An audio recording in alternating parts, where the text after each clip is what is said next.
Salah satu impian banyak orang, yang pasti bukan impian 5 pejabat tertinggi setelah reformasi dan bukan impian para pejabat membantu-bantunya juga sih, adalah bagaimana buruh atau manusia strata terendah di Indonesia di negara lain mereka hidup seperti para sultan. Maksudnya buruh terendah di Indonesia negara lain sultan.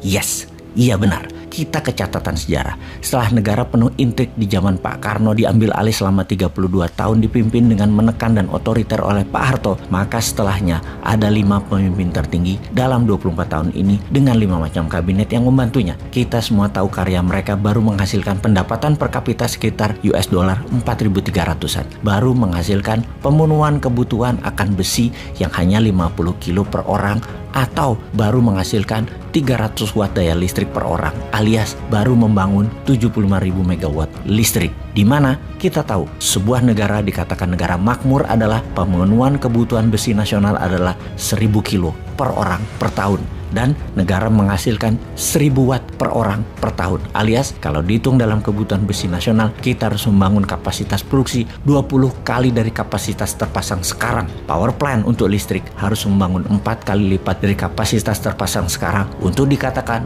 Indonesia negara makmur. Kita masih belum menghitung berapa jalur irigasi yang harus dibangun agar Indonesia mandiri pangan 150% sehingga bisa menjadi lumbung pangan ASEAN. Strateginya saat ini masih dodol. Buktinya petani sawit saat ini teriak kesakitan karena tandan buah segar nggak dipanen rusak, dipanen malah miskin akibat harga rendah karena kebijakan yang tidak konsisten. Bagaimana mau jadi lumbung pangan dunia? Kali ini yang kita tampilkan adalah semua raport merah atau nilainya di bawah rata kelas dari kelolaan 7 pejabat negara saat ini. Khususnya yang 5 terakhir karena harusnya mereka lebih pintar dan lebih bebas melakukan apapun demi rakyat karena demokrasinya sudah bebas. Namun dapat dipastikan saat ini sila kelima dari Pancasila sudah hilang karena keadilan sosial bagi seluruh rakyat Indonesia baru bisa terpenuhi keadilan bagi sebagian orang di puncak piramida khususnya konglomerat dan oligarki yang merupakan sponsor pejabat-pejabat dan politikus. Ini harus disudahi, ini harus distrategikan tanpa merusak. Kita mulai dengan cerita pengalaman pribadi agar paham apa yang mau akan kita lakukan.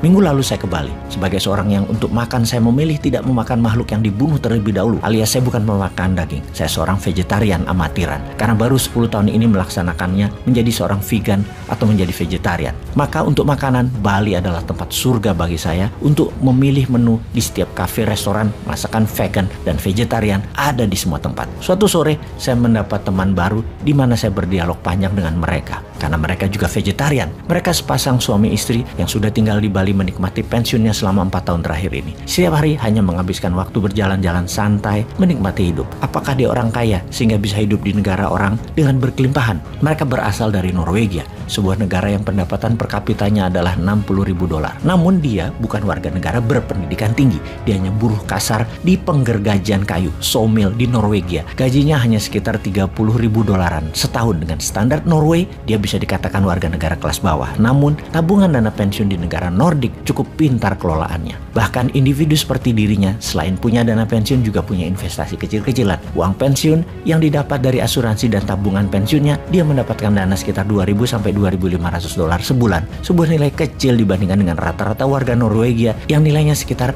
6.000 dolar per bulan. Dia termasuk kategori miskin.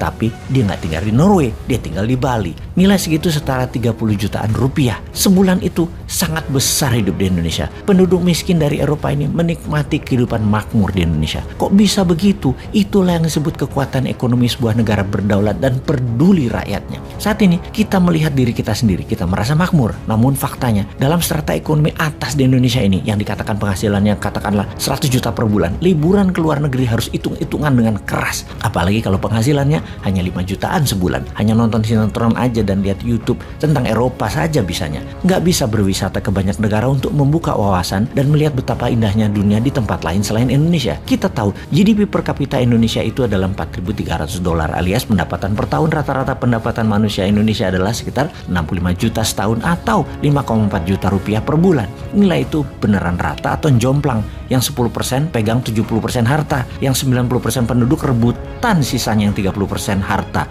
Ada yang berpendapatan 200 juta sebulan dan ada yang nol, tidak berpendapatan, bergantung pada orang lain nyiptain hidupnya sebuah jurang kemiskinan yang sangat ekstrim.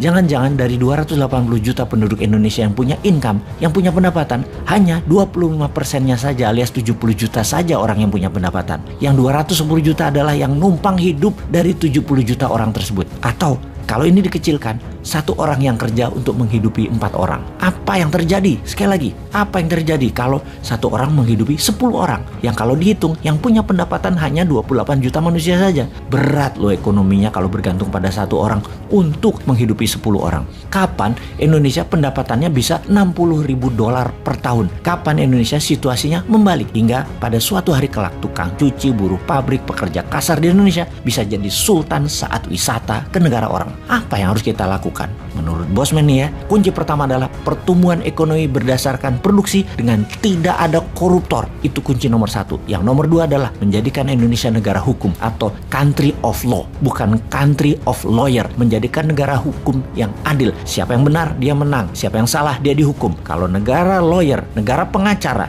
yaitu siapa yang bayar, dia yang menang. Kita mulai dari mana? Yuk, kita mulai melihat dari apa yang terjadi di depan mata kita dan mulailah gigih melawan korupsi. Bencilah korupsi. Jangan biarkan pejabat punya usaha bercokol di jabatannya, di mana kebijakannya adalah untuk mendukung usaha-usahanya. Dia tidak bekerja untuk rakyat. Juga mulailah kritis soal proyek-proyek yang cuman habisin duit, yang menghabiskan uang dengan hutang besar, namun tidak bisa membayar cicilannya karena proyek tersebut tidak produktif. Setelah dibangun, dijual-jual. Dan banyak hal lagi yang tidak pro rakyat harus diingatkan kepada rakyat. Setelah kita menyatakan perang terhadap korupsi, maka kita mulai dengan pilihan raya di tahun 2024 ketika pemilu dilakukan. Pastikan pejabatnya dan timnya adalah pejuang anti korupsi. Pastikan program ekonominya pro rakyat yang membuat Indonesia negara superpower nomor 1 di dunia di tahun 2045. Pastikan bukan berpola yang sama dengan membangun pakai hutang. Pastikan kebijakan luar negerinya membuat Indonesia berdaulat. Sahabat, terima kasih buat pilihan Anda tersebut.